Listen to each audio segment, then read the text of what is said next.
Hey everyone, this is Jenny. I'm back with another project share. So this is the project that I was telling you about in my haul video where I broke my sewing machine and then I had to decide if I was going to buy a new one and all of that. And so I ended up buying a new one and so far so good.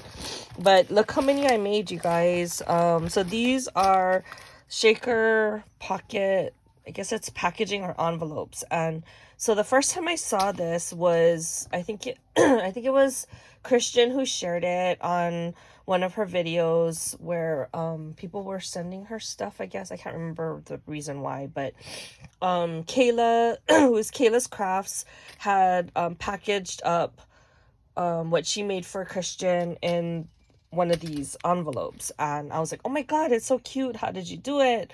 And I asked her if she had a tutorial and she said no. And I can't remember if she had seen it somewhere else. I think she did, but I don't know that that person had a tutorial. So I just never was able to find anything to teach me how to do it. And then a little while after that, I found a tutorial by Disco Dolly, so I will link that down below. And she goes through it step by step and explains to you how to do it. And I followed her tutorial, and it was really good because it helps you to not like cut your plastic too small and all of that. So I followed her tutorial on all of these, and that's how I finished them. But look how much I made, you guys. Like, I'm super proud of myself. So I did do 2 stacks, and the reason why I did so many is because when I get on a roll and cutting things, it's just easier if I cut a lot of it at the same time, so that it's all prepped. This is how I usually do like on my craft fair preps, but I'm not doing craft fairs this year, so I just wanted to like get some other things done, like so I have packaging ready, and like if I want to gift some of these to people, then I have it ready to go. So I did some that are more like whimsical, I guess that's how you would describe them, or cutesy, and then I did some that were more shabby and more elegant. I don't know how you explain it, but more shabby, I guess, or vintagey. And so I had a lot of shabby type of papers before. I used to do a lot more shabby chic stuff, and I've just kind of grown out of it. I still like it, but I don't gravitate to that as much as I do this cutesy stuff.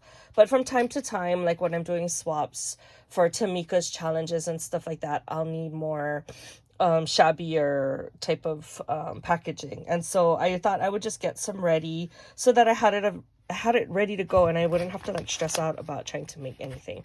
Okay, so that's the reason why. And I wanted to start using up a lot of my stash. Like some of these papers you probably have seen before, and I buy like a lot if I really like it, and now I'm kind of not tired of it, but I'm just like I want to use it up. So that's this stack, and then this stack is all the whimsical, more doodle buggy, cutesy kind of paper. So I did, oh my gosh, it took a lot of time, and that's because for those of you that do a lot of sewing detail work, you're not only cutting everything and like matching all the sequins and stuff like that, but they're also putting like the sewing all around the top.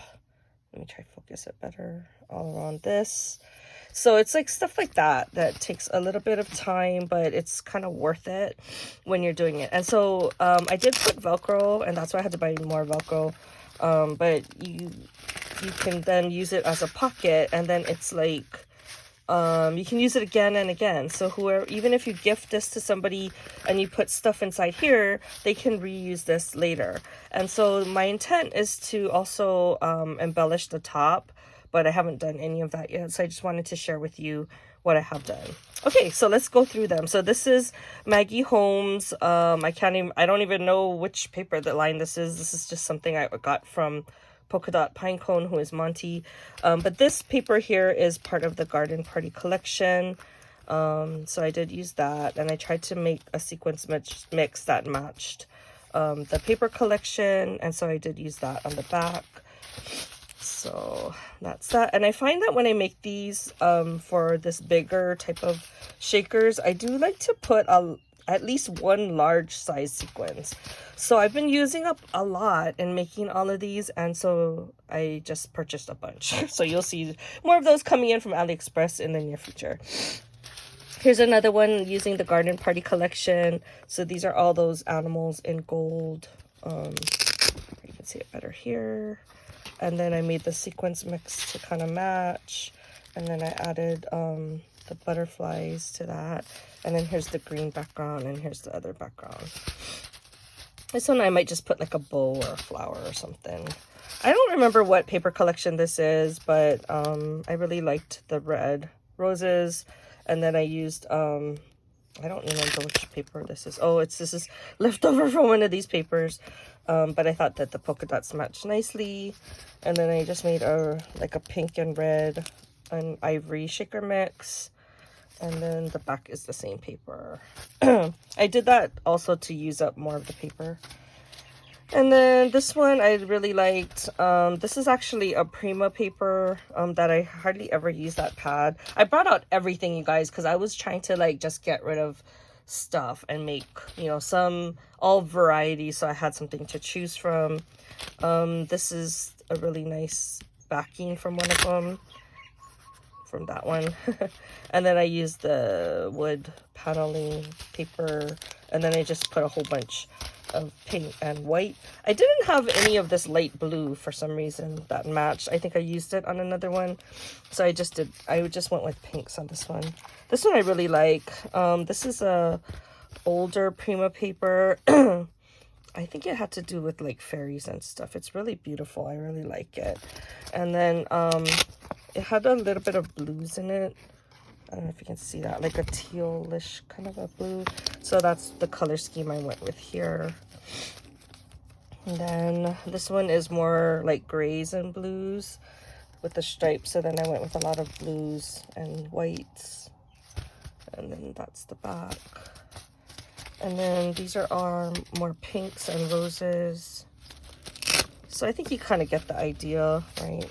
Again, the goal was just to try and use up some of my old papers. These are all Prima papers. I think this is like tea time or something, when everybody was like going crazy over when it was available. That's how old these papers are. I think this might be Love Story. I'm not sure. And then I thought this butterfly paper was really pretty. And I used that on the back.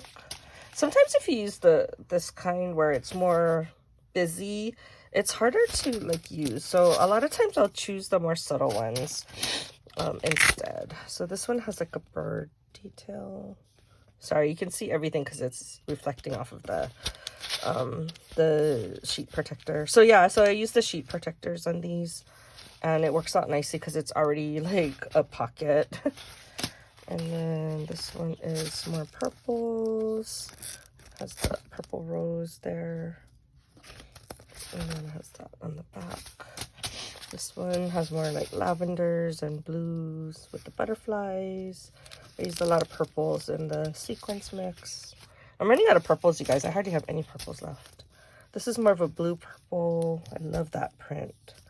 And then so I made a nice mix to go with that. And then here's the back. It actually looks more blue, but on camera it looks more purple. This one is more blue. Again, it's looking more purple on the camera. I will try to make the color adjustment when I'm uploading my stuff. And then here's another, I think this is another Prima paper.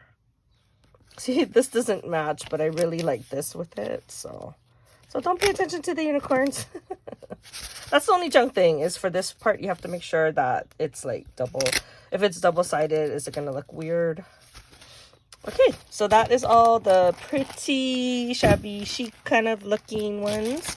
And then this stack is all of the more whimsical, cutesy type of papers that I used. And so I had a little bit more fun making these shaker mixes. Okay, so this is the Lawn Fawn paper that I got in that pizza box haul that I did at a local scrapbook store here.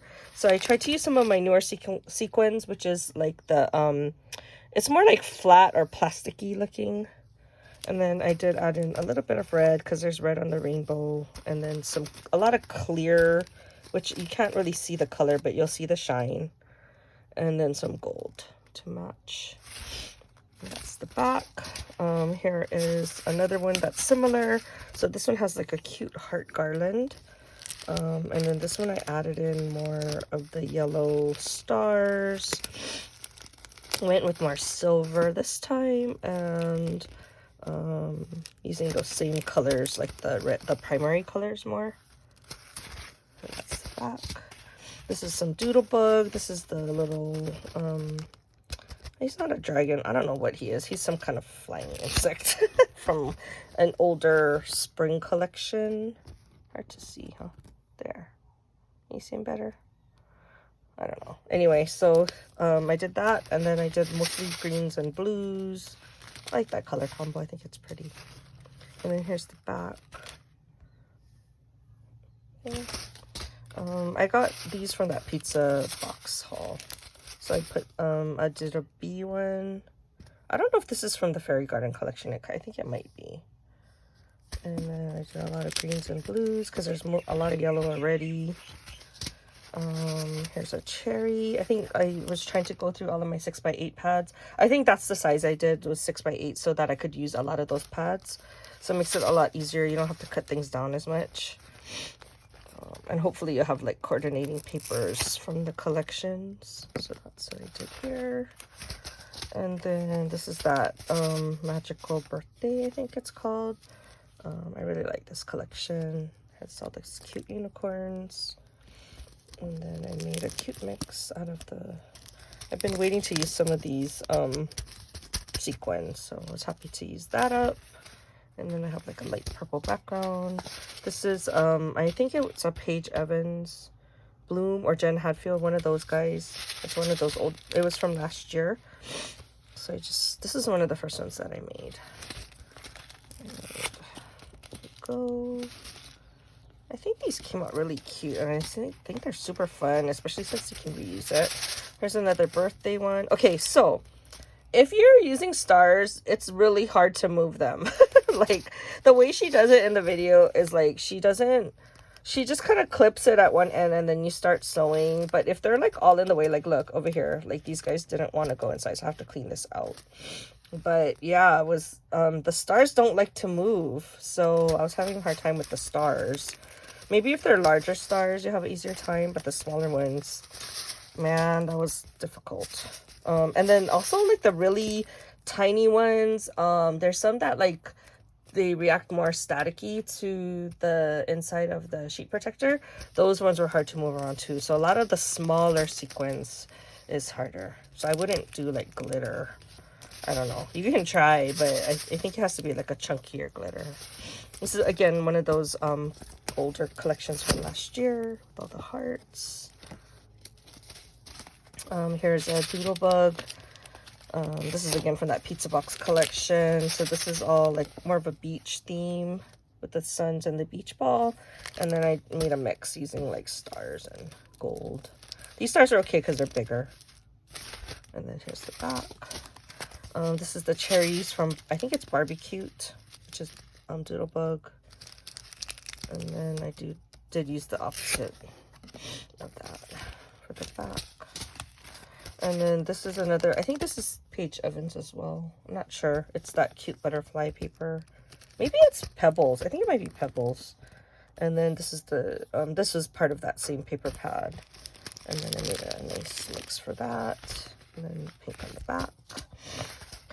This is, I think, that same collection with the ice creams. They're so cute. It was like a summer collection, I think, from last year. And then I used more of that flat, plasticky looking colors. And then this one I did add some sprinkles. I don't know if you can see it in there. It's cute, right? And then I did do a Hello Kitty. So the Hello Kitty one, I used the leftover Hello Kitty papers that I had. But I also did use some of the, it's the white bows. And then I did use some of the Hello Kitty polymer clay and the strawberry polymer clay. I think it came out super cute. So that was kind of fun to use some of the clay ones. This one I just stuck with the same color, which is this kind of a darker pink. But this is the cute popsicles. This is from that unicorn collection, I think. This is an older doodle bug, but I didn't want to use the bird, so I used this backside, the flowers. We're almost done. Okay, so this is the sun. Again, those stars are killing me. But the sun is super cute, so I wanted to use that. I don't know if you can see it. There's the suns, the clouds in the back. Here's a happy birthday. This is an older doodle bug. Oh, not older. This is last year's. It's the one with all the cupcake ones. Super cute. I really like it. I need to end up using my stars finally. Star mix. And then a lot of these are those opulent looking sequins from Secret. Right, I gotta get more of those because I used up a lot when doing this project. Okay, and then the last one is some slippers, so it's more of a beachy theme. So I did use more beachy colors like coral and like peach and green, blue, and gold. Again with the stars. Okay, so now I am all set and ready to like package stuff up, right? Hopefully I will find something in this mix of stuff that I've made, and then I should have a lot of stuff pre-made where I can just, you know, glue something on the top, right? And then be like ready to ship out stuff. Because my problem is now, like, I have all these things that I'm ready to like send. Like, I make these big projects, but I don't have a way of like packaging them, like embellishments and stuff. And then that takes me forever to get my act together to do that. So hopefully this will help in that process and I won't have to like stress out about packaging in the near future. Okay, so that is my huge shaker envelope project share. I really love doing these projects. I love how it came out. I want to make more, but I'm going to try and use these first. But it was a great way to use up a lot of my old paper and a lot of my sequins, and just, you know, actually start using the stuff up that I still love, but I don't gravitate to, because you tend to gravitate more towards the newer stuff that comes out. So I was happy to start to make use of some of these things. And like I said, I might just gift some of them to my friends so that they have things all ready to go. Because you don't have to just put craft supplies in here. You can put anything, right? Like if you want to give candy or that kind of stuff, you can put that in there as well. Okay, well, I hope this inspires you, and I will talk to you guys next video. Bye!